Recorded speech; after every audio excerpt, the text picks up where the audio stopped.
Olá a todos, retomando a nossa caminhada de fé, vamos avivar a nossa fé, reforçando-a com o Pai nosso que estás nos céus. Santificado seja o vosso nome, venha a nós o vosso reino, seja feita a vossa vontade, assim na terra como no céu. O pão nosso de cada dia nos dai hoje. Perdoai-nos as nossas ofensas, assim como nós perdoamos os que nos têm ofendido. E não nos deixeis cair em tentação, mas livrai-nos de todo o mal. Amém. Que Nossa Senhora das Dores e São José, nossos padroeiros que aqui estão, eles possam nos ajudar a caminhar hoje e sempre na estrada de Jesus, que afinal de contas é o caminho, a verdade e a vida. Em nome do Pai, do Filho e do Espírito Santo. Amém. Vamos neste dia e nesse nosso encontro enfatizar o fundamento da nossa crença, a nossa fé. E vamos enfatizar através de algumas passagens que nós já vimos, estudamos até com detalhes nos nossos encontros anteriores, na nossa caminhada de semanas passadas. Vamos agora fazer como que uma síntese daquilo que nós já caminhamos, mas enfatizando especificamente a fé. E a fé que é central na nossa religião. A fé que tem que ser o dínamo propulsor da nossa vida religiosa como cristãos batizados, católicos, membros da igreja. Então vamos novamente voltar a nossa atenção para esses acontecimentos que servem não apenas para ilustrar, mas servem de modelo para aquilo que deve ser a nossa caminhada de vida na qualidade de cristãos. Afinal, ser cristão é ser seguidor de Cristo. E nós vimos que Cristo se deixa mover, se deixa impelir pela fé. Por isso, é que nessa primeira parte da caminhada de hoje, nós vamos ver a fé em ação.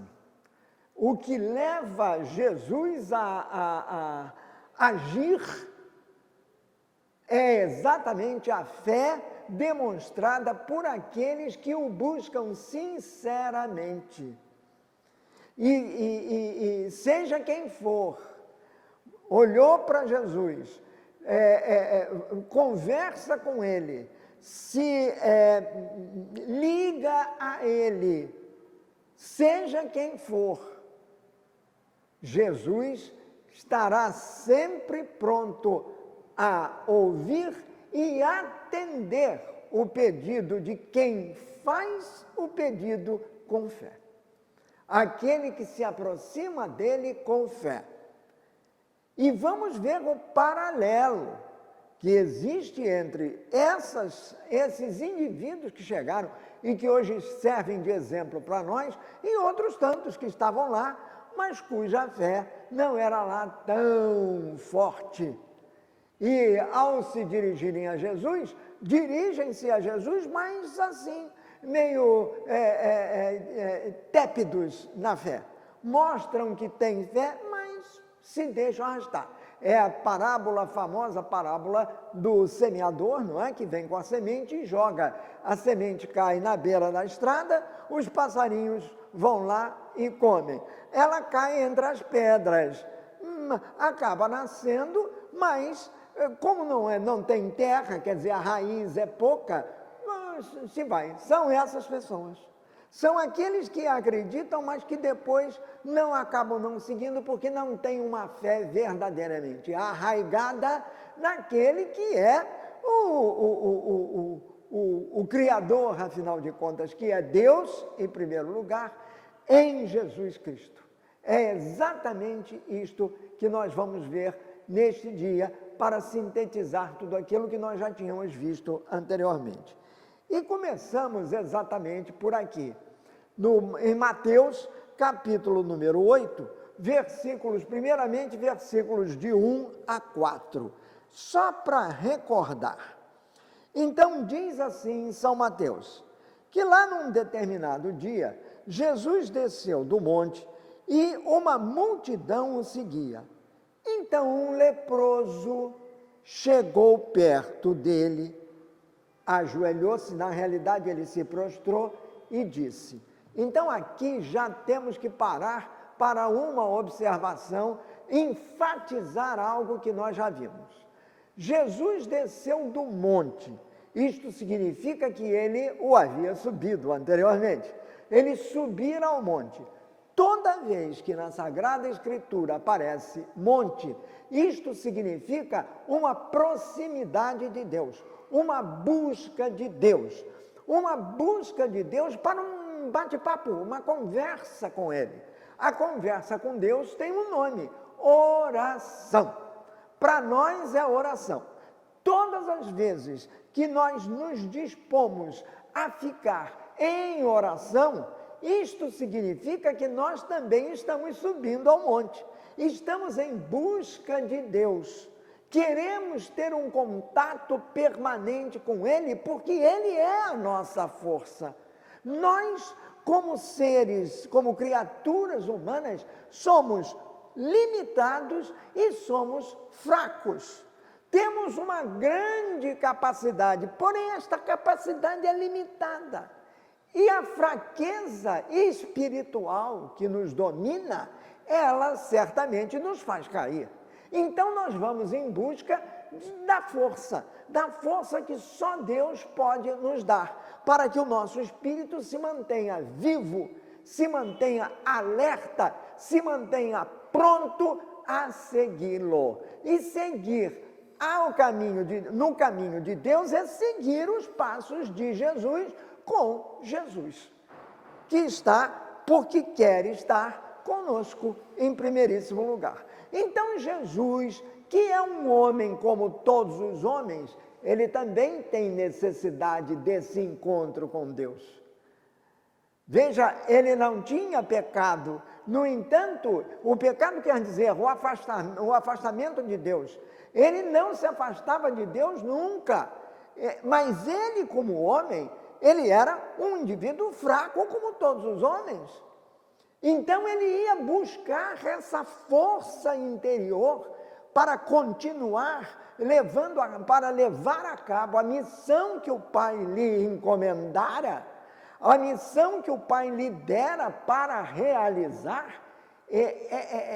Era uma missão extremamente difícil de ser realizada para a capacidade humana. Então Jesus também sente isso, e ele vai em busca da força interior que lhe permitiria continuar seguindo perseverantemente naquilo que Deus tinha pedido a ele para fazer. Chama-se a missão evangélica de Jesus.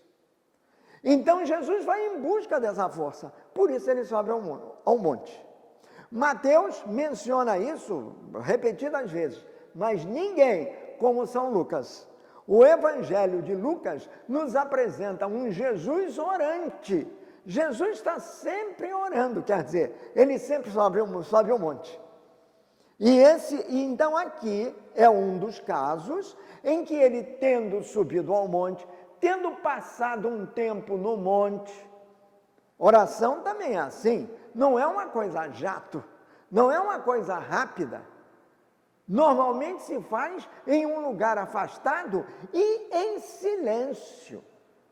Especialmente nesse nosso tempo de hoje, em que nós somos ensurdecidos por um barulho enorme que nos cerca. Então são muitas vozes falando ao mesmo tempo. E agora com o celular, pior ainda, são muitas vozes buzinando aqui, enchendo os nossos ouvidos e o nosso espírito de toda sorte de histórias e notícias e acontecimentos que a gente vê acontecer. Tudo isso serve para nos distrair, mesmo quando nós estamos orando. Então, quer orar bem, quer se dedicar, quer à oração, quer ficar com Deus, realmente fique a sós. Busque um lugar tranquilo, um lugar sereno, como Jesus fazia, suba ao monte, e esse monte pode ser o meu quarto, pode ser mesmo na rua, algum lugar que eu possa me recolher, ou então, o melhor de tudo, a gente ficar em silêncio no interior de nós mesmos. Quando a gente vai no metrô, por exemplo, todo mundo falando ao nosso redor, ouvimos muitas vozes, mas é como se elas não existissem, porque eu estou interiormente num lugar ermo e em silêncio, porque estou em contato com Deus, estou conversando com o Senhor. Jesus literalmente subiu o monte, e o monte é o lugar de encontro com Deus. Não foi assim que nós vimos na semana passada a transfiguração de Jesus? Ele foi ao alto do monte, ele subiu, diz o texto evangélico, a uma alta montanha. Essa alta montanha, essa qualificação da montanha sendo alta, quer dizer que ele foi para ficar bem pertinho de Deus, por isso o alto. Muito bem, aqui Jesus desceu, tinha uma multidão atrás dele, admirados, e com a sua maneira de ensinar. Ele desce o monte, e então um leproso, segundo ponto, um leproso chega perto de Jesus. Só para relembrar, pela lei, o leproso não podia se aproximar de ninguém. Além do mais, além de se trajar, quer dizer, ele usava uns andrajos, umas roupas todas rasgadas, e mais, tinha que levar um sino na mão, por onde ele andasse, ele ia tocando o sino, para indicar, aqui vai um leproso. Terceiro ponto, ele vivia completamente segregado. O leproso não podia habitar na cidade, havia lugares, cavernas, especialmente cavernas, em que os leprosos se confinavam. Era leproso, ele já sabia que tinha que ir para lá, ele tinha que sair do convívio da comunidade em que ele vivia, mesmo sendo na sua casa. Ele tinha que abandonar a casa e ir para um outro lugar, totalmente segregado dos demais, porque era um leproso. E a lei dizia que o leproso era um ser impuro. Se ele era um ser impuro, ele era um ser pecador. E os pecados dele não eram só dele, mas eram os pecados dos antepassados dele, que vinham até ele. Então ele carregava em si os seus próprios pecados e mais os pecados dos outros. Então não podia ninguém chegar perto, e muito menos ele chegar perto de alguém são. Não podia, daí o sino. Pois aqui Mateus, que estava presente, ele vê que o leproso se aproxima de Jesus.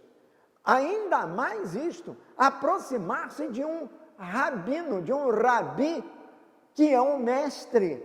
Isso era totalmente proibido, vedado, pois o leproso se aproxima, um impuro se aproxima de um puro.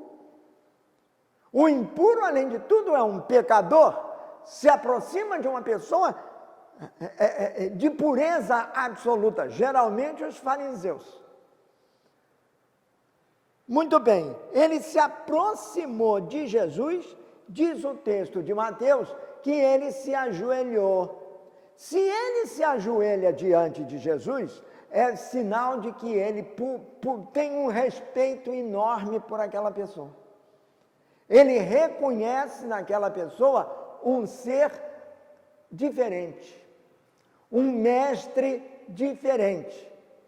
Ele, no fundo do seu coração, ele se aproxima de Jesus porque sabe que Jesus é mais.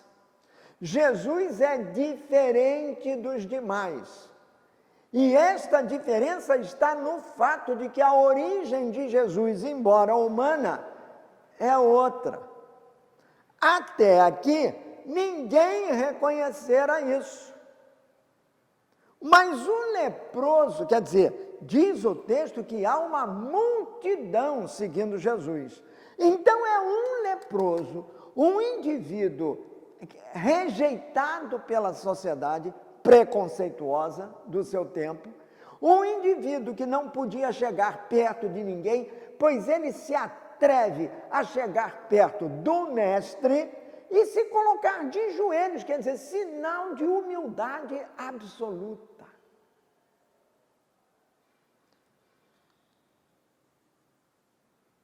Ajoelhou-se e disse. A iniciativa foi dele. Ele vê Jesus, se ajoelha, se humilha diante de Jesus, quer dizer, torna-se humilde diante de Jesus. Se ele já era pequeno, fica mínimo.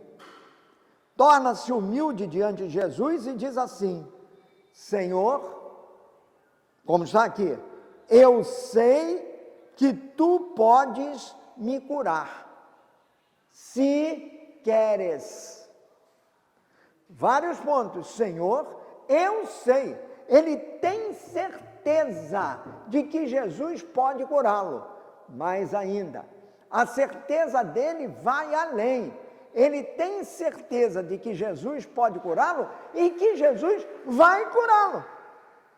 Mas ele humildemente diz assim: se você quiser.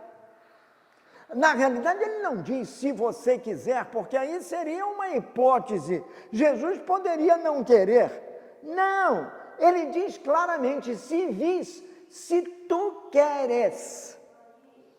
Por quê? Porque ele tem certeza de que Jesus vai fazer aquilo de que ele necessita, aquilo que ele precisa ficar curado.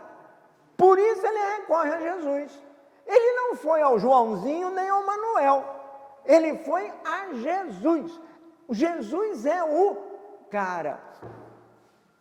E ele foi buscar em Jesus a cura que ninguém lhe podia dar. Ele tem certeza disso. Ele se dirige a Jesus assim: Senhor. Não é o Senhor pronome pessoal de tratamento. Não é isso. Ele se dirige a Jesus com a palavra Senhor.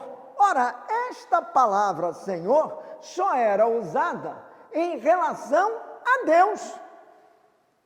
Portanto, num certo sentido, ou no sentido total, ele está reconhecendo naquele homem com quem ele vai falar, com quem ele está falando, ele está reconhecendo naquele homem uma natureza que vai além daquilo que os olhos veem. Ele está diante de um homem, mas um homem que tem uma natureza divina. Jesus já tinha feito vários milagres. Ele é levado a Jesus, e aí então, eu sei que tu podes me curar, se queres. Eu mudei a tradução para usar o original, porque aqui não está assim, desse lado, nessa tradução. Muito bem, Jesus estendeu a mão, tocou nele. Jesus é um judeu.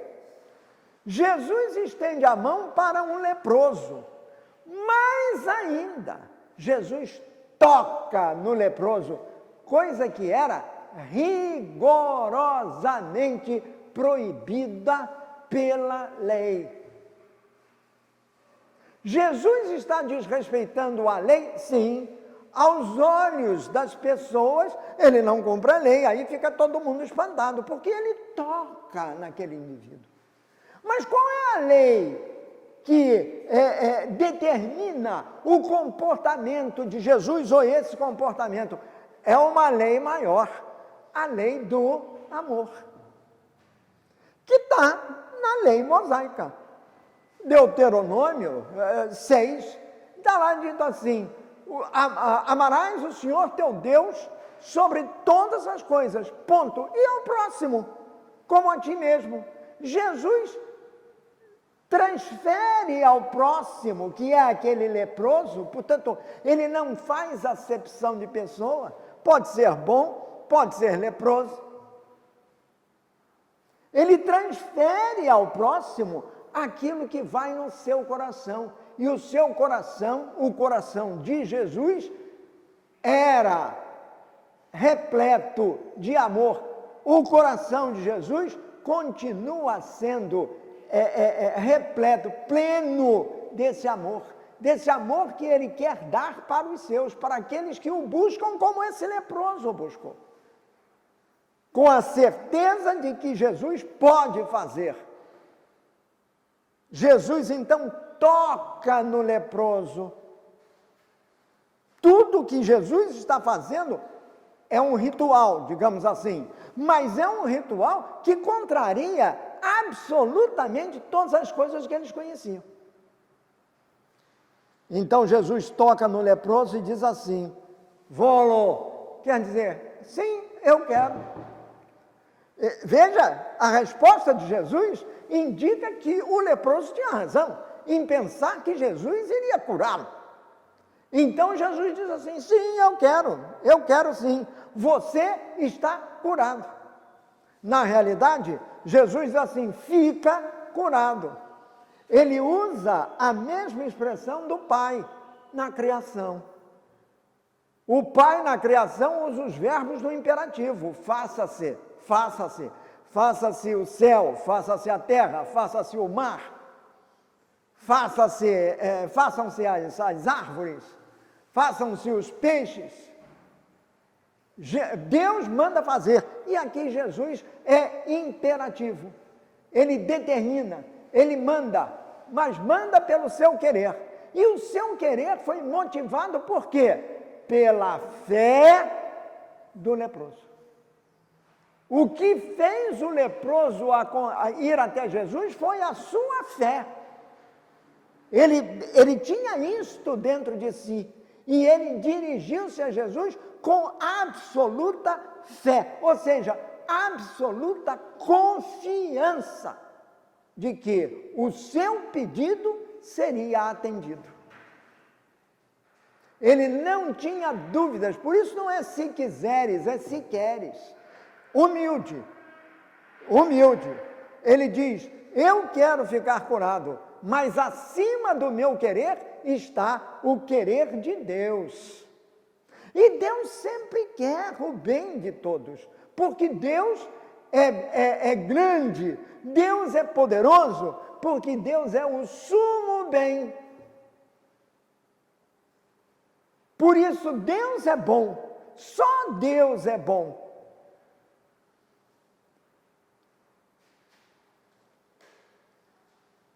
Você está curado. Muito bem, e assim foi. O leproso voltou, saiu, Jesus dá uma ordem a ele, que aqui não nos interessa, porque o nosso objetivo é esse. O que é que moveu o leproso a buscar Jesus?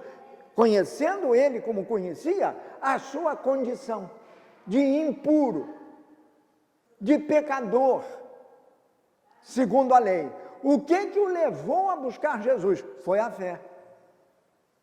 Foi o que ele tinha dentro de si, aquilo em que ele acreditava.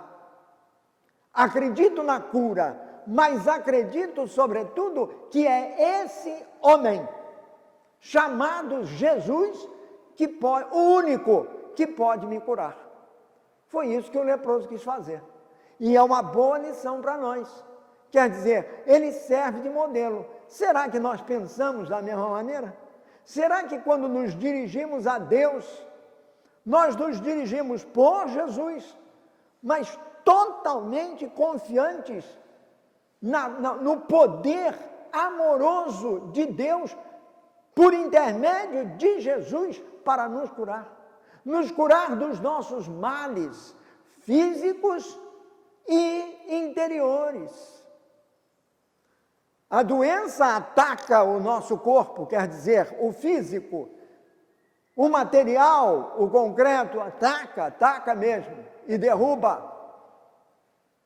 Mas há doenças piores, que são aquelas que atacam o espírito. Aquilo que está dentro de nós, aquilo que nos irremediavelmente nos põe à parte, nos põe para longe de Deus. Então devemos subir o monte e pedir a Deus que, Senhor, eu tenho fé, mas aumenta a minha fé. Sempre assim. Senhor, eu creio, mas aumenta a minha fé. O que nos leva também a pensar de que maneira nós, durante a celebração eucarística, quer dizer, a missa, que é a ação de graças, de que maneira nós rezamos o credo? Mecanicamente ou prestando atenção no significado das palavras, de cada uma delas? O leproso prestou atenção. Foi a Jesus, pediu uma graça, pediu e recebeu gratuitamente. É assim que Deus age. E Jesus é a prova cabal disso, porque Ele é o Filho de Deus. Portanto, é Deus agindo. Jesus foi, quase que eu diria, compelido a agir pela fé que o leproso mostrou. Tu crês em mim? Creio. Então, e creio do fundo do coração. Não da boca para fora apenas. Da mesma maneira, creio em Deus Pai Todo-Poderoso. Ou mesmo o Pai Nosso, santificado seja o vosso nome, e a Ave Maria. É assim, então, leva meio segundo. E a gente perde o sentido das palavras. Elas têm peso, som e aparência. E eu acrescento mais alguma coisa. Aroma. Você sente o suave odor das palavras de Jesus quando Ele nos fala na oração? A oração do leproso foi pessoal, foi ali, frente a frente, foi concreta, foi visível, todo mundo viu que ele saiu bonzinho. E lá foi o leproso. Mais adiante, quer dizer, na sequência deste capítulo número 8, fomos do verso 1 ao 4. Agora vai do 5 ao 17. Então já tinha acontecido isso quando Jesus estava para entrar na cidade. A cidade é de Cafarnaum, que é a cidade onde ele morava, na casa de Pedro. Então, quando Jesus entrou na cidade de Cafarnaum, continua o texto, quando Jesus entrou na cidade de Cafarnaum, um oficial romano, quer dizer, o chefe de uma centúria, era o centurião, foi ao encontro de Jesus e pediu a ele que curasse o seu empregado. Muito bem, aqui a situação é outra. O oficial romano, quer dizer, o centurião, ele foi ao encontro de Jesus. O leproso tinha ido ao encontro de Jesus. O oficial romano também faz isso, mas note bem, Jesus estava ainda na estrada. O oficial romano saiu lá da casa dele, do quartel onde ele morava, lá, e veio falar com Jesus. E o que ele falou com Jesus? Ele pediu que Jesus curasse o servo dele, o empregado dele. Porque o empregado doente estava numa cama e estava à morte.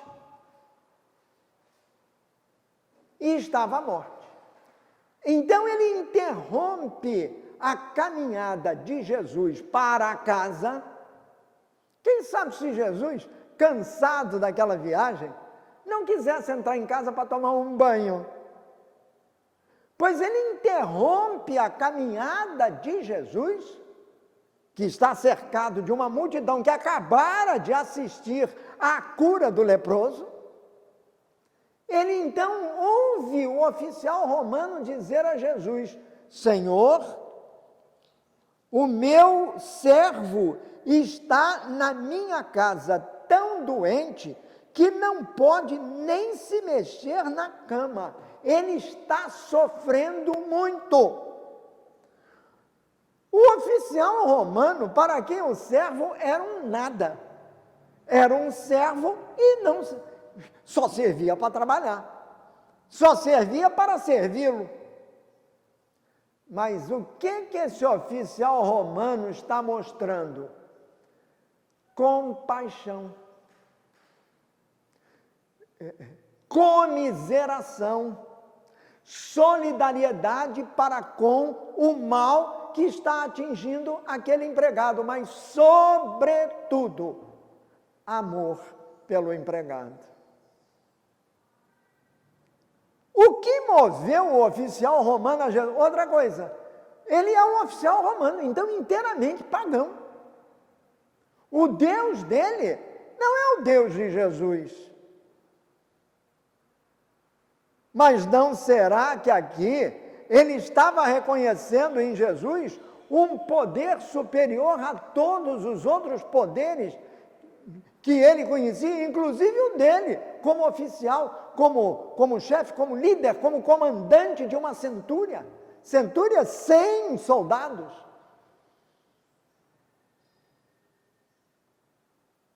Ele está vendo isso, pois ele vai a Jesus e diz também assim, Senhor. Ele chama Jesus de Senhor.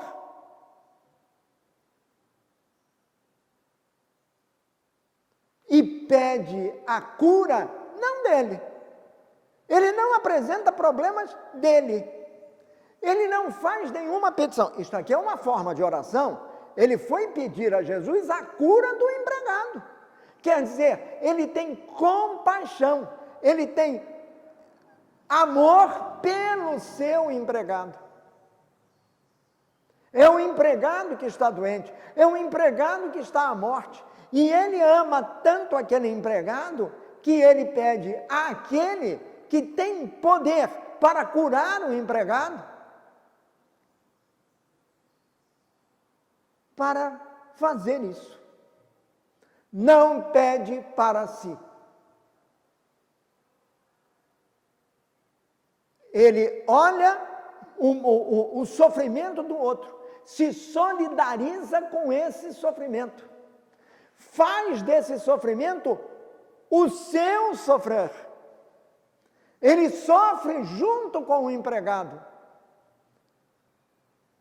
ao empregado que ele ama tanto, e vai buscar a cura para este empregado. O que é isto senão fé? Fé naquele homem, a quem ele chama de Senhor. É um romano, é um pagão, não pertence ao povo de Israel. O povo de Israel é o povo de Deus, da antiga aliança. Portanto, somente esse povo terá a salvação definitiva. O israelita, o judeu, via assim os outros. Por isso ele os chamava de pagãos. Quer dizer, afastados daquele meio, daquele povo, não pertenciam àquele povo. E a salvação definitiva seria apenas para aquele povo. Pois Jesus já tinha mostrado no leproso que não é bem assim, não. Ele não veio para salvar apenas os de Israel, ele veio para salvar a todos, e ele está dando demonstrações disso. Agora, antes era o leproso, agora que era também um judeu, agora chega um estrangeiro, e um estrangeiro que era odiado, não necessariamente este daqui, pelo carinho que ele demonstrava com as pessoas de casa. Aí, note bem, Jesus está indo para casa. Aí ele diz assim, depois de ouvir o oficial falar disto, vem e cura o meu empregado. Jesus diz assim, muito bem, vamos lá que eu vou curá-lo. Jesus diz logo o que ele vai fazer. Ele acabara de curar o leproso. Aí ele diz assim, tá bem, vou lá, vamos juntos. Ao invés de ir para casa, ele ia passar na casa do oficial romano para curar o empregado. Aí então, o oficial romano diz para ele, não, senhor. Aqui já é senhor com letra minúscula. Não, senhor. Eu não sou digno de que tu entres em minha casa. Dá somente uma ordem, quer dizer, dize apenas uma palavra e o meu empregado ficará curado. Senhor, eu não sou digno. Domine, non sum dignus. Eu não sou digno de que tu entres em minha morada. Mas dize tu uma única palavra e o meu empregado será curado. Onde é que está Jesus?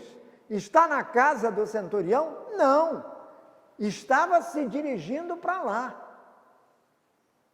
O centurião tem tanta fé em Jesus, fé ativa. Não é uma fé reativa, é uma fé proativa. A fé parte do interior daquele coração. Por quê? Porque, em primeiríssimo lugar, ele ama. Ele ama o seu empregado. Ele é o dono do empregado. Mas ele não o trata como tal, ele o trata, mesmo sem dizer, como um irmão. O empregado devia ser bem mais velho do que ele. Ele trata-o como um irmão. Então ele diz, não, Senhor, eu não sou digno de que tu entres em minha morada. Olha aqui, eu não sou digno. Ele é o chefe supremo da força militar. Ele tem um mando daquela cidade. Ele comanda a guarnição de segurança da cidade. Ele é um romano, um ser odiado. E ele não se considera digno de receber Jesus em casa. Mas ele confia, ele crê. Impelido pelo amor que ele tem ao seu empregado, ele crê que mesmo à distância, Jesus pode curar o empregado. Mesmo à distância. Para Jesus, não há perto nem longe. O leproso estava pertinho dele, tanto que ele tocou com a mão, mas o empregado do centurião está dentro de casa, numa cama, morrendo. O centurião expressa assim, desta maneira, com total humildade, com absoluto respeito,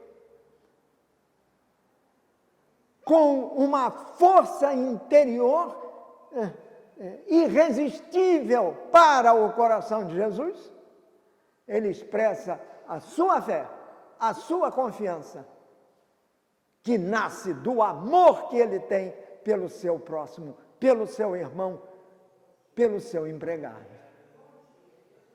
Aí o que acontece? Não, Senhor, não sou digno de que tu entres em minha casa.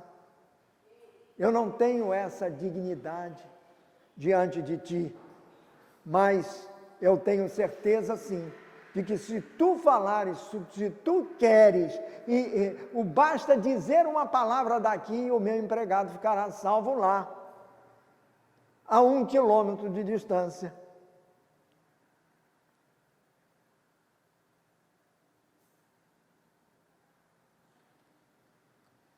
Quando Jesus ouviu isso, ficou muito admirado, porque no meio do povo dele ele não via essas coisas. No meio daqueles que são parte do povo de Deus, no seio do qual nascera Jesus, ele não via isso.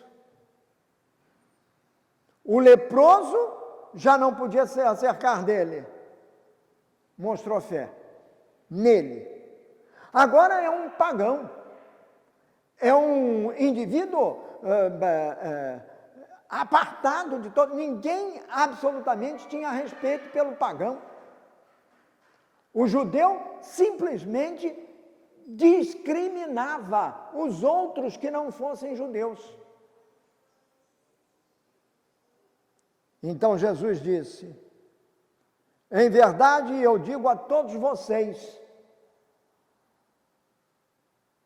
que eu nunca vi tanta fé, nem mesmo entre o povo de Israel. Está aí a comparação. O povo de Israel era o povo escolhido por Deus. Não demonstrara uma única vez diante de Jesus a fé que o pagão, um estrangeiro pagão, que não era discípulo de Jesus, que não cria no Deus de Israel, não acreditava nele, Deus para ele era o imperador em Roma. Pois ele vê aquele homem, Jesus, e diante dele ele expressa a sua fé. A tal ponto que Jesus se admira. Nunca vi tanta fé, nem mesmo entre o povo de Israel. Nunca vi.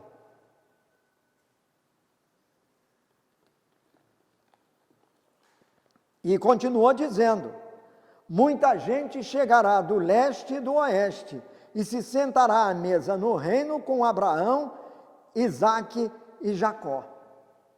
Quer dizer, Abraão, Isaque e Jacó são os grandes patriarcas do povo escolhido. Não é só o povo escolhido que vai para o céu. Muita gente virá do leste e do oeste, quer dizer, do mundo inteiro. Porque a igreja que Jesus vai fundar, a igreja cujos alicerces ele está lançando, ela se estenderá pelo mundo. E todos são convidados ao banquete no reino de Deus. Não há, o escolhido é aquele que se escolhe, é aquele que, em primeiríssimo lugar, acredita. E por isso nós que somos esse povo hoje, o povo da nova e eterna aliança, dizemos: creio em Deus, creio em Jesus, creio no Espírito Santo, creio na igreja. Mas creio mesmo? Ou só creio da boca para fora? O centurião não fez isso. Aí, Jesus disse assim: volta para casa, pois será feito como você, não é como você quer. Como ele disse para o leproso, não, será feito como você acredita. Ele acreditava, ele acreditou em Jesus desde o início, pela fé que ele demonstra. É a fé prática, não é a fé da palavra, não é a fé do querer sem agir. Não, é a fé em ação. Isto motiva Jesus e faz com que ele se manifeste também. O seu poder, a sua força de curar, de salvar, será feito como você acredita. O centurião voltou para casa e naquele momento um empregado dele chegou dizendo que o servo tinha ficado curado. São Lucas conta essa história de uma maneira diferente, com mais detalhes. O centurião volta para casa e quando ele está chegando, os demais empregados saem e dizem: o teu servo, o fulano está curado. Aí ele pergunta a que horas se dera a cura. Aí o servo diz: está 1 hora. Aí ele se lembra que foi nessa hora que ele pediu e nessa hora que Jesus disse: ele está curado. Portanto, a fé em ação leva a isso. Ela leva à cura, mesmo à distância. Você e eu podemos ajudar na cura de uma pessoa? Sim. Se pedirmos a Deus que cure essa pessoa. Nós não precisamos estar do lado dela, fisicamente. Porque mesmo à distância, nós podemos pedir por essa pessoa, se o fizermos com o coração, se o fizermos na crença absoluta de que Jesus tem esse poder curativo, então, a cura se dará, se Deus quiser. Porque a cura, ela provém da graça de Deus. Deus dá de graça. É a graça de Deus. Então ela chega e Jesus curou, então, o servo do centurião. Passou o tempo e nós chegamos mais adiante, novamente a fé em ação, ao seguinte: Jesus tinha voltado para casa. Então algumas pessoas trouxeram um paralítico deitado numa cama. Jesus viu que eles tinham fé e disse ao paralítico: coragem, meu filho, os teus pecados estão perdoados. Coragem, meu filho, os teus pecados estão perdoados. Mateus é muito direto, muito objetivo nesta passagem, mas ela é melhor contada no Evangelho de São Marcos. Na realidade, Jesus tinha voltado para casa e a casa dele era a casa de Pedro. E lá ele tinha acabado de curar a sogra de Pedro. Acabaram de curar a sogra de Pedro. Então, a casa estava cercada por uma multidão. E aí 4 homens vinham trazendo um outro paralítico numa maca. Eles não conseguiram varar a multidão, mas eles queriam tanto que o paralítico ficasse curado, porque era amigo deles. Eles amavam aquele homem. Eles queriam o bem daquele homem. Que não se importaram em pegar, colocá-lo numa maca, sabendo que Jesus estava em casa e que Jesus tinha esse poder de curar. Ora, essas notícias num lugar pequenino espalham-se. Foi uma notícia que espalhou o leproso que ficou curado, agora o servo do centurião, até o servo do centurião. Então vamos levar o nosso amigo lá. Puseram numa maca, o paralítico não andava, nunca tinha andado na vida, e levaram na maca, mas quando chegaram não puderam entrar pela porta. Mas a vontade deles de ver o amigo são, de ver o amigo curado, de ver a vida normal restituída ao amigo, o que acontece? Eles sobem no telhado da casa, retiram, não eram telhas, era a palha que cobria o telhado, e fazem descer a maca até a frente de Jesus, até o lugar onde Jesus estava. Vocês já imaginaram isso? Olha o esforço despendido por essas pessoas. Quem faz isso?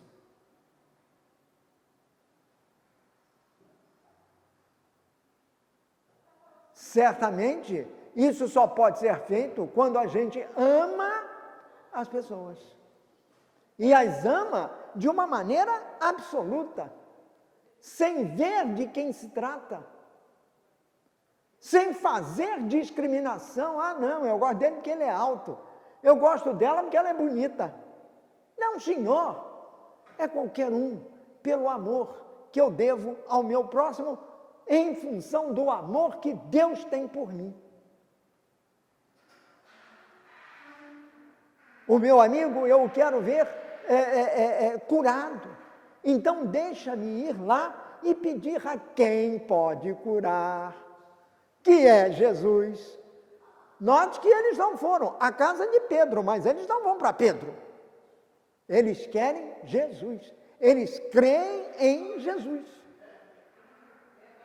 Ele é o único homem capaz de fazer com que aquele amigo dele recupere os movimentos, se torne saudável de novo. Ou, pela primeira vez, porque ele era paralítico desde sempre. Então, eles levam o homem a Jesus e têm esse esforço enorme, lutam por isso. Eles são dedicados. É como se a oração deles não parasse. Mesmo que eles tivessem recebido uma negativa, eles continuam a pedir, a pedir, a pedir. São insistentes. E aí nós temos aquela famosa expressão: água mole em pedra dura, tanto bate até que fura. Aí eles colocaram exatamente o paralítico diante de Jesus. E Jesus não teve dúvida em curar o paralítico. E não só curou o paralítico fisicamente, mas também disse que os pecados dele estavam curados. E por que Jesus diz isso? E por que Mateus menciona isso? Porque pela lei, a lei antiga, a lei mosaica, toda pessoa doente era impura. Toda pessoa doente era pecadora. Então Jesus começa por curar os pecados. E para dizer, não tem nada disso.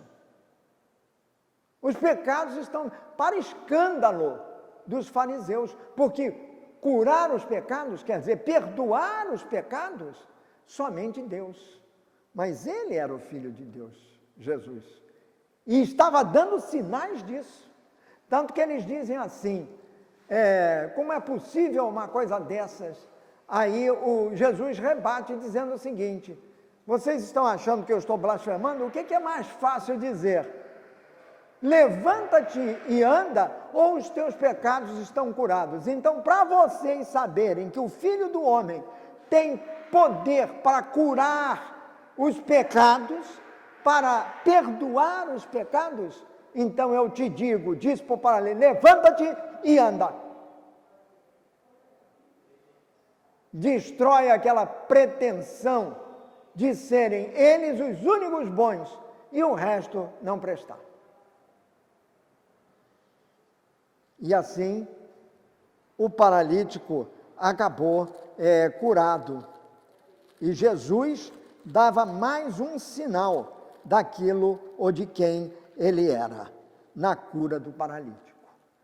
E o último, nós poderíamos ficar assim o dia inteiro, mas eu quero passar pela última passagem em que nós temos a fé em ação. Aqui foi a fé daqueles 4 homens. Jesus fica encantado com a fé dos homens. Claro que o paralítico também tinha fé.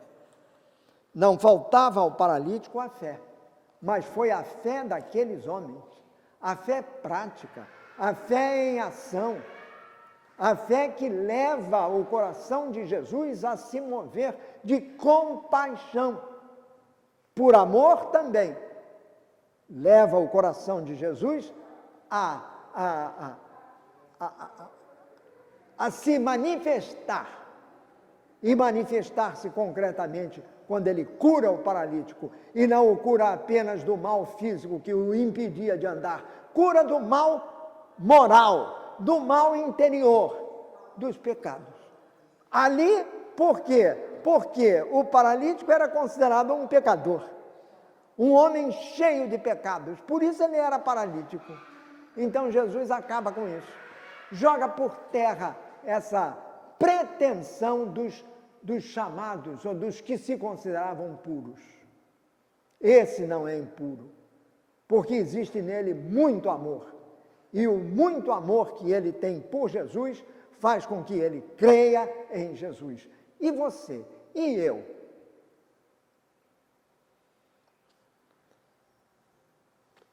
Finalmente, no mesmo capítulo 9,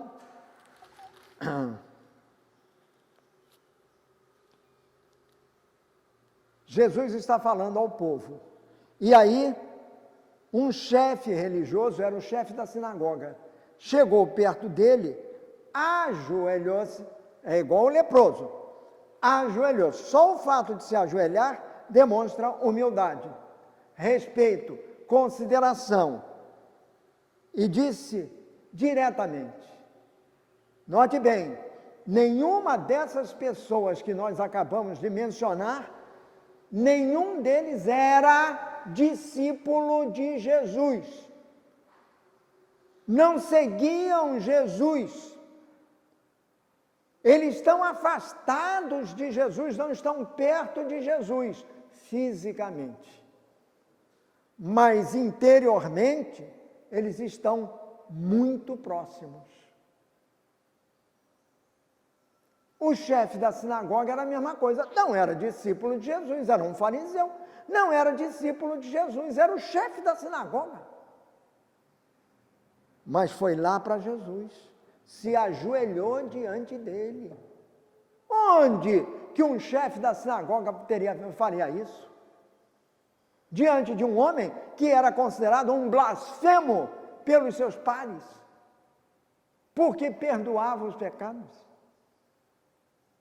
Pois ele se ajoelha diante de Jesus, e aqui, diferentemente, ele não fala Senhor, ele vai logo propondo.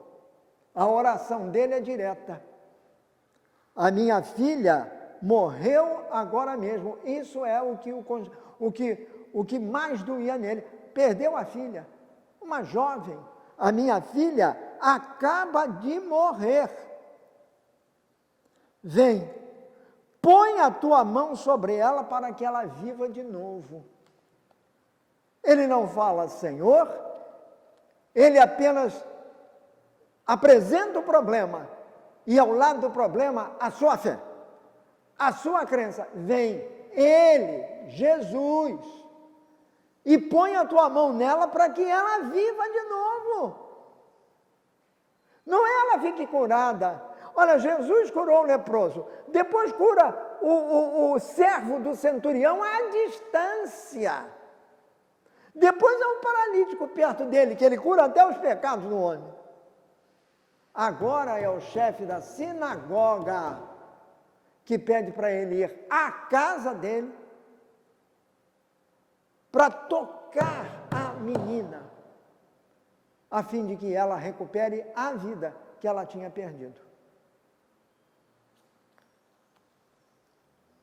Nesse momento, Jesus então está bem, tocado por aquela expressão de fé, ele resolve ir.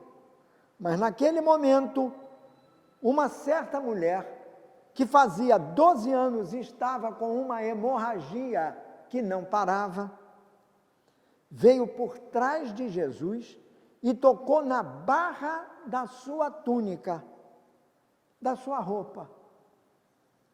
Porque ela pensava assim, se eu apenas tocar na capa dele, ficarei curada. Olha bem, a mulher não podia se aproximar do homem. A mulher, ainda mais quando esse homem era um mestre da lei. A mulher era absolutamente segregada, era absolutamente, totalmente discriminada em qualquer circunstância, em qualquer situação. Pois havia uma multidão ao redor de a casa do chefe da sinagoga. Ela já não podia se aproximar pessoalmente, mas ela tinha dentro de si esta fé, porque isto é fé, e é expressão de fé. Se eu tocar na barra da roupa dele, eu ficarei, a minha filha ficará, eu ficarei curada. Basta tocar. Não precisa que ele toque. Aqui não é? Uma oposição. O chefe da sinagoga pede para que ele toque. E para a mulher, ele não precisa nem tocar. Basta que ela toque na barra do vestido, que é o que ela faz. Ela toca na barra do vestido de Jesus, da roupa de Jesus, por trás. Jesus não vê, ela consegue se esguelhar no meio daquela gente toda, vai lá e mexe em Jesus. Tocou, botou a mão na roupa de Jesus. Imediatamente, ela ficou curada.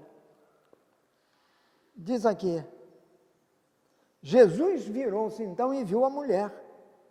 Coragem, minha filha, porque você ficou curada, porque você tem fé. Então a fé cura. A fé em ação é isso, a cura é a fé em ação. Primeiro a fé, depois a cura, mas fé de verdade.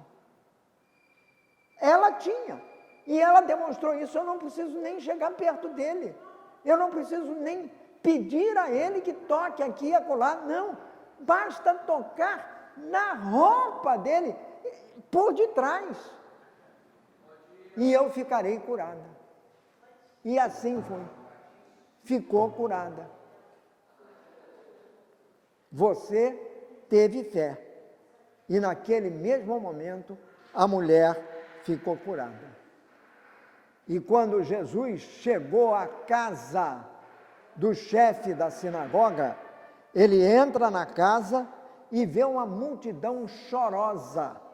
Não paravam de chorar um minuto sequer, numa confusão generalizada. Ele diz assim: fora todos, a menina não morreu, está dormindo. Mateus não conta isso, mas o que faz Jesus? Ele pega Pedro, Tiago e João, os 3 discípulos mais próximos deles, os mais íntimos, e isso já de caso pensado, para o que vai acontecer depois.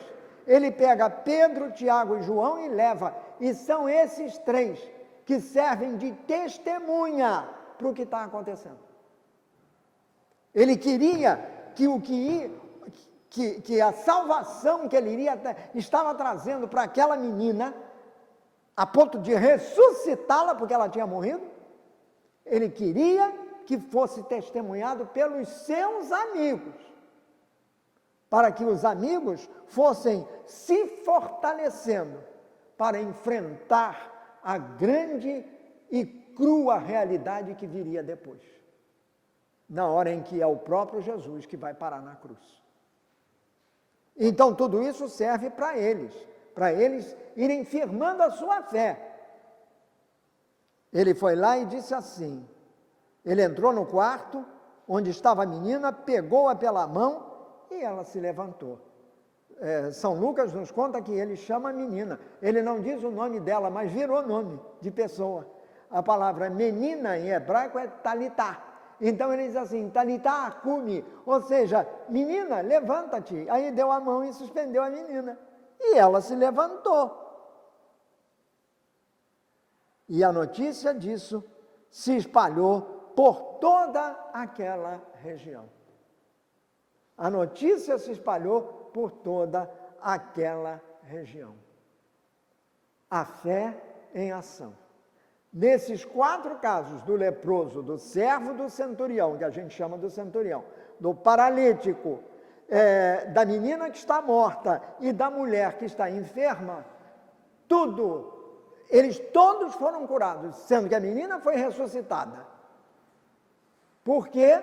Porque, se não eles próprios, aqueles que o acompanhavam demonstraram fé em Jesus a partir do amor que tinham por aquelas pessoas.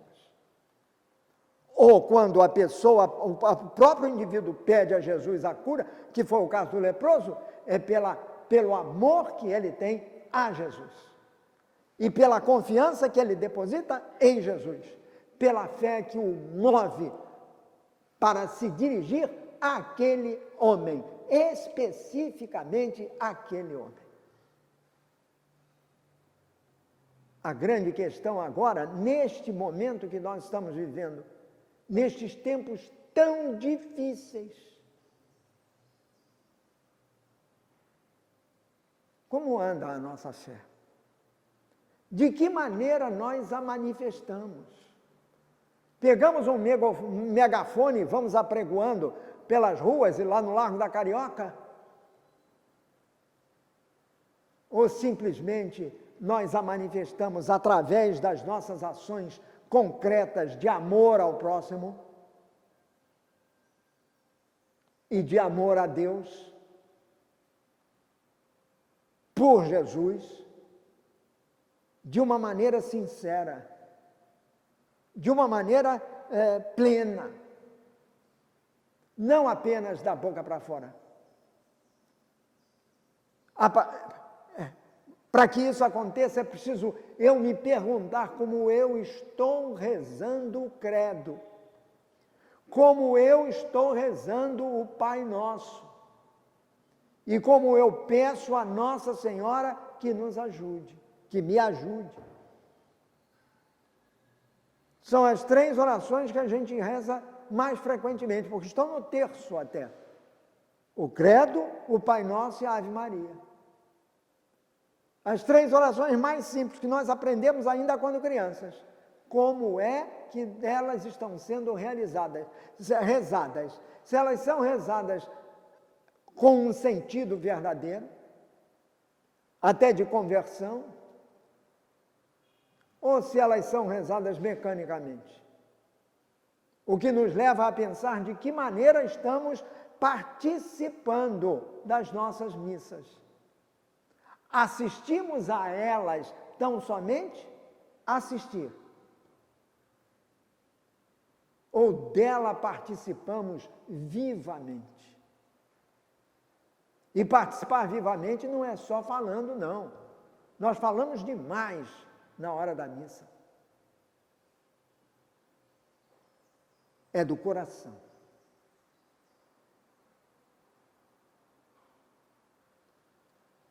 Que esses exemplos nos ajudem na nossa caminhada. Eu não vou. A tudo isso, dessas pessoas que mostraram sua fé, existe um contraponto. Este contraponto, São Mateus revela nas palavras dele, mas certamente pensando no que aparece no livro dos Números, capítulos 13 e 14, que certamente eu não vou ler aqui. Em síntese, o que dizem os capítulos 13 e 14 do livro dos Números? O povo de Israel estava no deserto. Em meio às dificuldades no deserto, Deus vem em auxílio deles, afinal de contas é o seu povo. Então, uma vez lá, atravessaram o Mar Vermelho, a pé enxuto. O mar se abriu para eles atravessarem, já começou por aí. E depois, no deserto, enquanto eles caminhavam, veio a fome, veio primeiro a sede. Jesus mandou Moisés tocar numa rocha e da rocha brotou água, que nunca mais faltou. Depois faltou comida, porque o povo foi reclamar com Moisés que estava morrendo, O que Moisés então conversa com Deus, quer dizer, oração. E Deus diz, tudo bem, vou mandar comida para o povo. Então manda o maná. E eles comem aquilo.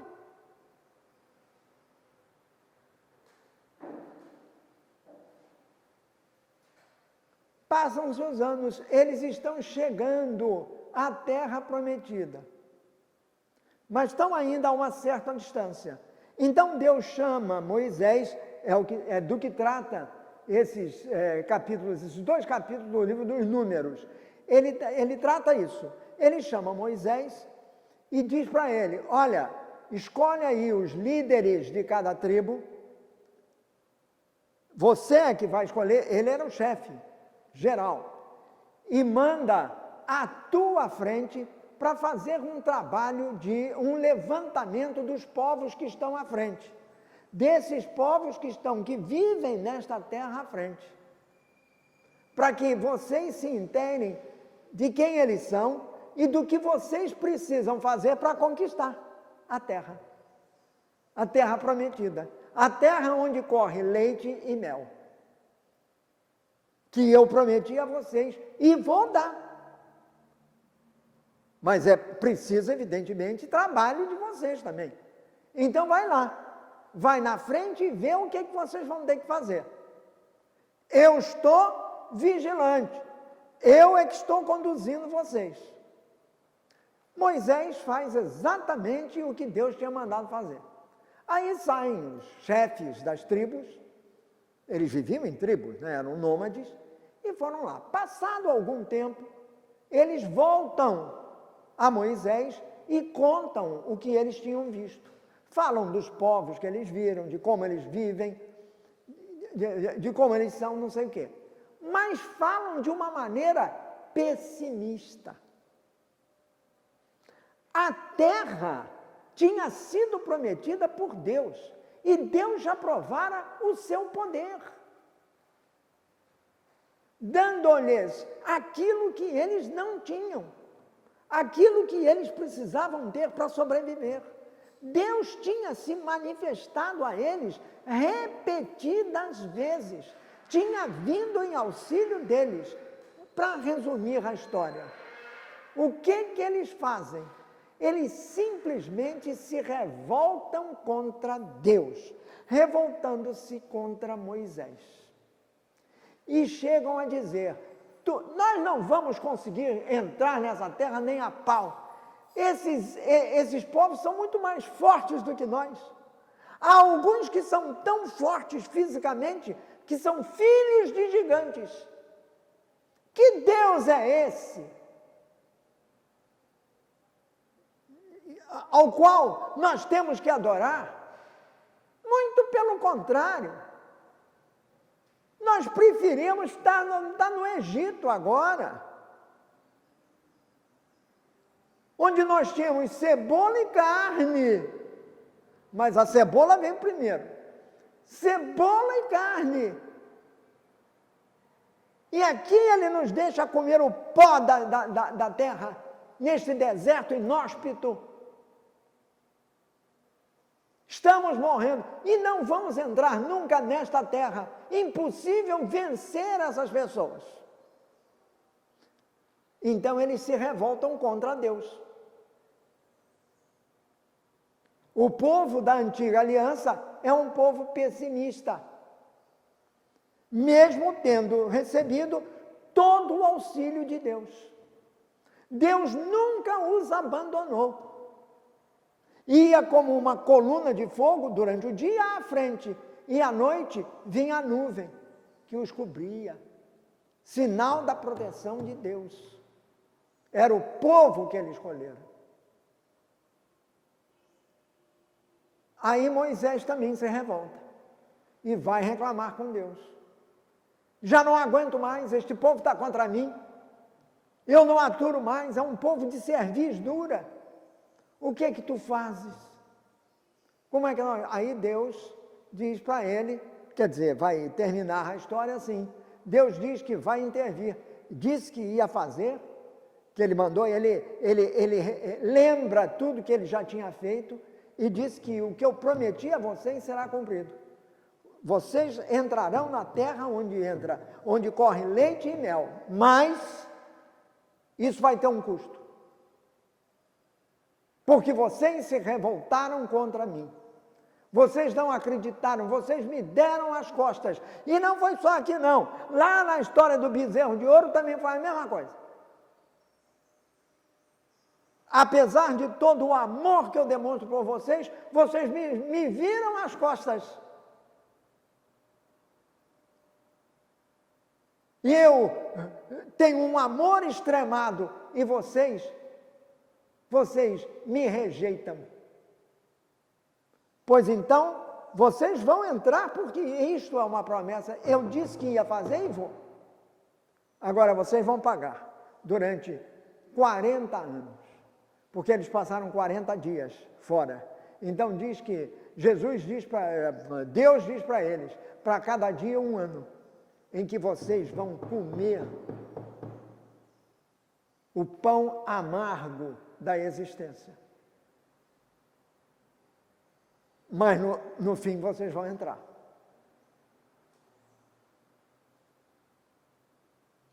Esta geração não entrará não. São os que vierem depois. Porque vocês não acreditaram em mim. Então, essa é a ideia do que está lá atrás. O povo escolhido, na realidade, ele demonstrava mais rejeição a Deus, não aceitava o amor de Deus, da mesma maneira que os pagãos aceitavam. Está aqui o exemplo. Os pagãos já aceitavam Deus, sem dizer claramente, isso levaria muito tempo. Mas aí, Mateus, que tem isto na cabeça, ele aí conta mais uma história que é bastante característica. Comecemos com o capítulo 14, versículos 22 ao 36. Veja bem o contraponto. O contraponto é esse. Enquanto o leproso, o centurião, o paralítico, a menina, a filha do Jairo e essa mulher enferma,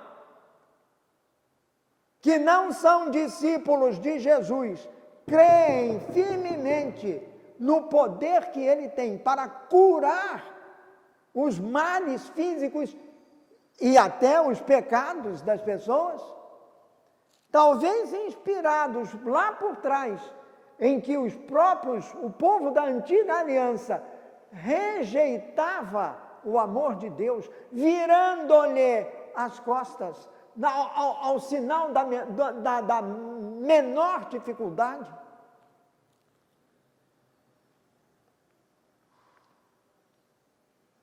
Jesus, depois de ter alimentado uma multidão, Jesus ordenou aos discípulos que subissem no barco e fossem para o lado oeste do lago, enquanto ele mandava o povo embora. Portanto, Jesus não entrou na barca com eles. Os discípulos entram na barca e vão embora. Eles estão do lado de cá, no leste. Jesus manda ir para o lado oeste, quer dizer, voltando para casa, para Cafarnaum. Então, eles fazem assim, eles saem daqui e vão cruzar o lago assim, nessa direção. Muito bem. Jesus subiu a um monte a fim de orar sozinho. Repetido a mesma coisa. Toda vez que Jesus sobe a um monte é porque vai acontecer alguma coisa. Alguma coisa de muito importante está por acontecer. Quando chegou a noite, ele estava no alto do monte, sozinho. Muito tempo.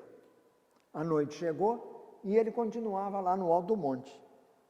Naquele momento, o barco já estava no meio do mar, no meio do lago. As ondas batiam com força no barco, porque o vento soprava contra ele.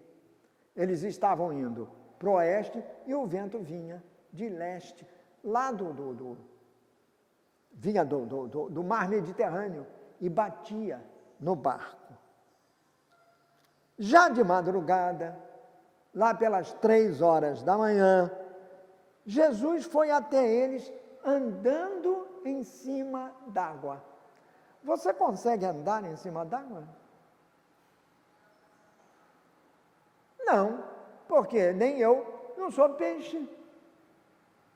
E o peixe não anda, não tem perna, ele nada. Pois Jesus vinha, olha aqui, andando com as pernas. Eu tive um colega que dizia isso. A gente perguntava a ele, professor, como vai o senhor? Ele dizia assim, com as pernas. E era judeu. Interessantíssimo, né? Aí ele, assim, andando com as pernas. Jesus vinha em cima d'água. Ora, quem mais, além do Filho de Deus, podia fazer isso? Mas ninguém. Aí o que aconteceu? Os discípulos viram Jesus, eu estou seguindo Mateus. Os discípulos viram Jesus andando em cima d'água. Quando eles o viram, ficaram apavorados e exclamaram. Eles viram Jesus, é claro que é noite. Mas viram Jesus, viram aquela pessoa andando em cima da água. Ficaram apavorados e exclamaram, é um fantasma. Ora, eles viviam com Jesus. Mas para eles, Jesus era um fantasma. É um fantasma. Coragem. Gritaram de medo. Aí Jesus diz assim, coragem. Não tenham medo. Sou eu. Então Pedro disse, contraponto. Pedro diz para Jesus assim. Pedro disse, se é mesmo o Senhor, olha aí, se é, caso seja, eu não acredito, eu acho que é um fantasma. Pedro diz isso para Jesus. Se é mesmo o Senhor que está andando em cima d'água, faze também a mesma coisa comigo. Manda que eu vá em cima d'água até o Senhor. Portanto, ele quer um sinal. Ele pede a Jesus que faça um milagre. Que o tem como protagonista. Porque ele, homem igual aos outros, também vai andar em cima d'água. O pedido de Pedro é absolutamente absurdo em todos os sentidos. No sentido humano, porque ele, não sendo peixe, não podia andar na água. E demais, porque ele duvida que seja Jesus. E por isso ele quer um sinal. Eu só acredito se eu também andar em cima d'água. Quer dizer, põe Deus à prova. Será que o leproso fez isso? O centurião terá feito isso? O paralítico fez isso? O Jairo fez isso?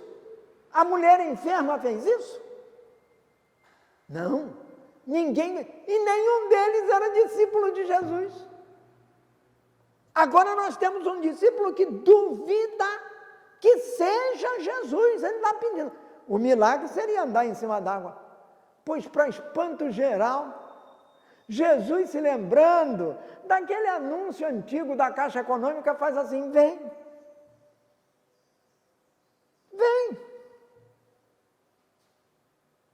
Aí Pedro pula do barco na água e começa a andar sobre a água na direção de Jesus. Só que o vento aí começou a ficar forte. Igual aquele da noite aí, de segunda para terça, uma ventania desgraçada, lá foi o Pedro. Aí o Pedro teve medo e começou a afundar. Teve medo, quer dizer, decaiu na fé.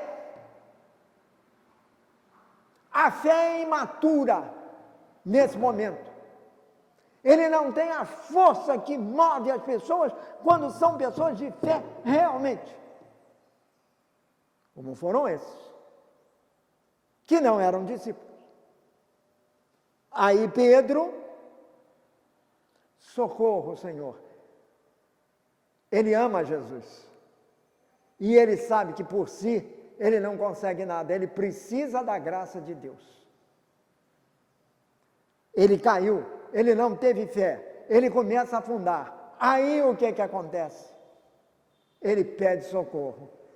Jesus podia chegar e pisar na cabeça dele e afundar mais ainda. Não, estende a mão. Toda vez que a gente pede socorro a Jesus na oração, ele estende a mão e levanta. Tira Pedro, levanta Pedro, vem cá. Mas não sem dizer, ó, homem de pouca fé, por que duvidaste? O povo da antiga aliança também duvidou de Deus.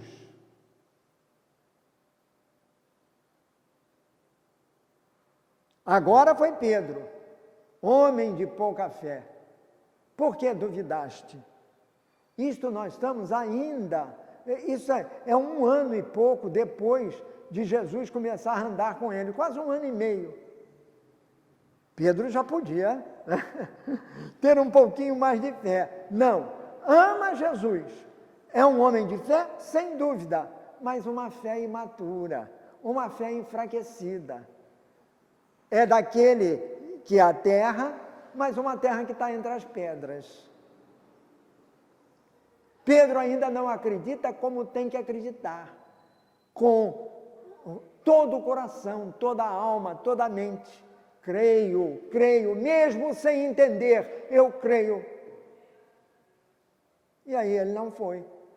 Jesus o salva e diz assim, como é pequena a tua fé. Mas vem cá, vamos lá. E aí ele subiu no barco e imediatamente o vento parou. Os discípulos então adoraram Jesus, quer dizer, se prostraram. Adoraram Jesus e disseram, de fato tu és o Filho de Deus. Aí mostravam que acreditavam, mas acreditavam de que maneira? Tem fé? Tem. Acreditam que é o Filho de Deus? Sim. Mas de que maneira? Imaturamente. Porque quando o negócio apertar de novo, ó, pernas para que te quero. Especialmente quando Jesus subir ao Calvário. Aí vai ser uma bomba. Muito bem. Pouco tempo depois,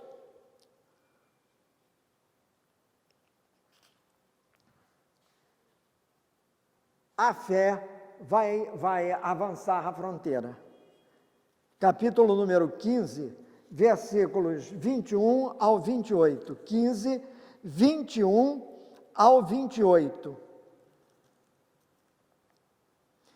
Jesus foi para uma região que fica perto das cidades de Tiro e de Sidônia, portanto em terra pagã, onde hoje é o Líbano, para lá é que foi Jesus. Aí, quer dizer, bem longe de onde ele costumava andar. Aí diz assim, certa mulher cananeia, portanto pagã, inteiramente pagã, não tinha nada a ver com Jesus, que morava naquela terra, chegou perto dele e gritou. Jesus nunca tinha estado lá. Jesus normalmente não ia à terra pagã, porque ele viera para os filhos de Israel. Essa foi a missão dele. Depois ele disse, virão do leste e do oeste, mas isso será a missão dos apóstolos, a nossa missão. Ela grita, Senhor, com maiúscula, Filho de Davi. O Filho de Davi é o Messias. Então ela já gritando, Senhor, Filho de Davi, está mostrando que ela tem fé naquele homem que ela reconhece ser o Filho de Davi. Você acredita que aqui Pedro, que sabia que ele era o filho de Davi, acreditou nisso? Na primeira dificuldade? Senhor, filho de Davi, apieda-te de mim. A minha filha está horrivelmente dominada por um demônio. E essa história vale a pena seguir. Mas Jesus não respondeu nada. Então os discípulos chegaram perto dele e disseram, então, ela começa a pedir ajuda a Jesus para livrar a filha dela de um demônio que a atormenta horrivelmente. Portanto, esta mulher está demonstrando um enorme amor pela sua filha. E mais, ela acredita que somente Jesus pode curá-la. Então nós temos aqui o amor movendo o quê? A fé. E ela vai a Jesus por isso. Senhor, filho de Davi. Ela é uma pagã, não é do povo de Israel. Ela não segue os preceitos da lei israelense. E nem o Deus dela, se é que ela tivesse um Deus, é Javé. Não.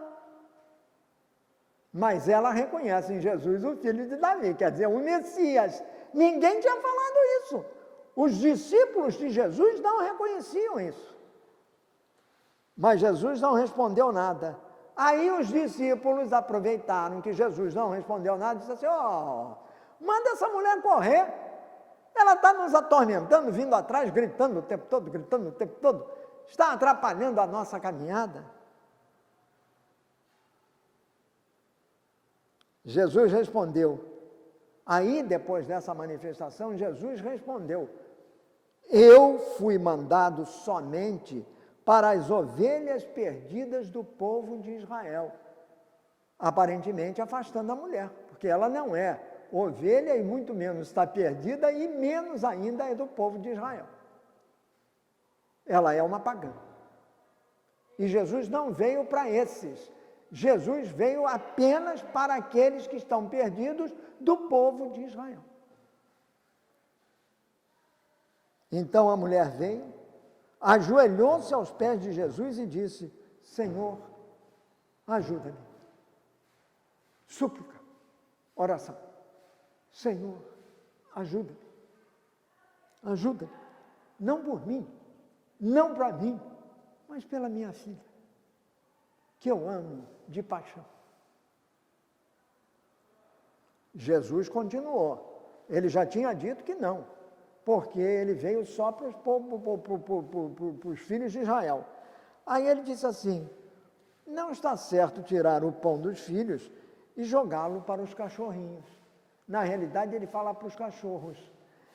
Jesus é duro, né? Jesus tem uma expressão muito forte. Jogar a comida para os cachorros. Isto era como os judeus tratavam os pagãos. Eles chamavam os pagãos de cachorros. Era assim que eles viam os pagãos, como se cachorros fossem. Aí Jesus diz que não é justo tirar a comida dos filhos para jogar para os cachorros. Quer dizer, tirar de Israel aquilo que é dele, o pão, a fé, a lei, enfim, aquilo que é dos israelitas, ele dá para os outros, que não creem em Deus. Aí a mulher diz assim, sim, Senhor, isto é verdade, mas até mesmo os cachorrinhos comem as migalhas que caem debaixo da mesa dos seus donos. Até os cachorrinhos, quer dizer, os cachorros. Eu não quero que o Senhor me dê a comida, me dá a migalha. Me dá um átimo do amor que tu tens. Mas cura a minha filha. Mulher de fé. Mulher persistente. Mulher perseverante na oração. Mesmo quando recebe um não. Persevera. Não sei porque Jesus disse aquilo. Acho que não foi para botar lá a prova, mas acaba botando a prova. E ela demonstra ter uma fé que vai além de toda coisa, de todo o imaginável, porque fé que o Pedro não demonstrou ter. Aquela mulher cananeia demonstrou, muito além de Pedro. Tanto que Jesus disse assim, mulher, a tua fé é muito grande, porque ela acredita em Jesus e é movida pelo amor a Jesus. Antes de ser amor a Jesus, é amor à filha dela. A filha dela é o objeto do seu amor e o único que pode salvá-la é Jesus. São dois amores, no fim das contas. Um complementando o outro. O amor pela filha é o amor que ela tem a Jesus. O amor que eu sinto pelos meus amigos é o amor que eu sinto por Jesus. Então, o meu amor pelos meus amigos passa por Jesus, nasce em Jesus, se radica em Jesus e desce para os meus amigos. Porque Jesus me ama e Jesus os ama. Por que eu não vou amá-los?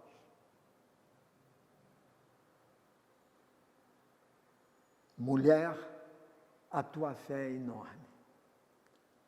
Que seja feito como tu queres. Veja bem, Jesus. O querer da mulher passa a ser o querer dele. É assim Deus. É assim o nosso Deus, é assim Jesus. Jesus nos quer como nós somos. E Jesus nos ama como nós somos.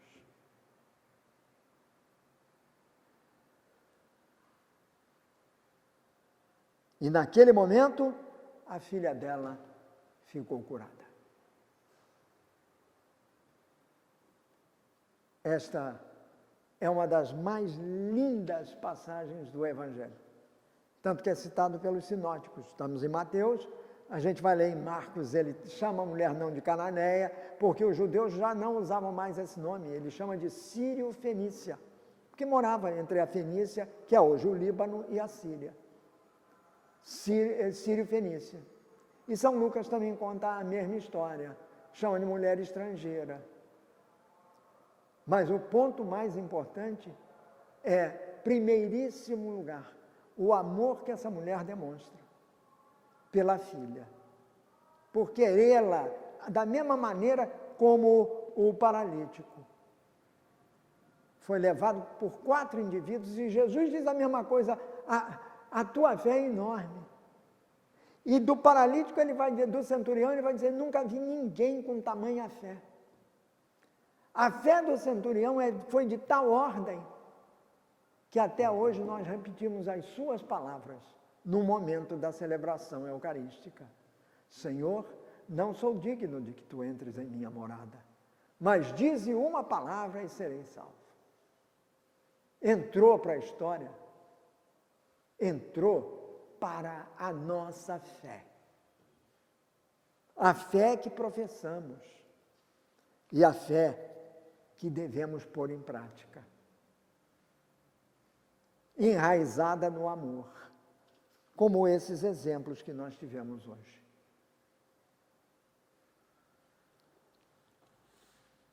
A pessoa que mais amou Jesus foi Nossa Senhora. Tanto que, afrontando todas as dificuldades, ela não negou um pedido de Deus. Ela passou a ser a mãe do Salvador. Mas ela aceitou ser a mãe do Salvador. Peçamos a Nossa Senhora que nos ajude a ter um pouquinho desse amor que essas figuras bíblicas hoje nos mostraram ser possível. E que na nossa caminhada de vida nós possamos dizer a Deus Pai, a Deus Filho, que pelo Espírito Santo nos ilumine e guia, que nós possamos dizer a Ele, a Deus, o Pai, o Filho e o Espírito Santo. Senhor, nós te amamos. Senhor, não sou digno de que tu entres em minha morada, mas dize uma só palavra e eu serei salvo. E, sobretudo, na hora da consagração, meu Senhor e meu Deus, eu creio, eu tenho fé que tu estás aqui verdadeiramente, que me vês, que me ouves, que me chamas. Acolhe-me no teu sacratíssimo coração, enche de paz o meu e de luz a minha vida, para que, vendo a luz, eu seja a luz, aquela luz que tu disseste que eu sou, luz do mundo e sal da terra. Amém. Ave Maria, cheia de graça, o Senhor é convosco. bendita sois vós entre as mulheres, e bendito é o fruto do vosso ventre, Jesus. Santa Maria, Mãe de Deus, rogai por nós, pecadores, agora e na hora de nossa morte. Amém. Em nome do Pai, do Filho e do Espírito Santo. Amém. Até o nosso próximo encontro, se Deus quiser. Tchau.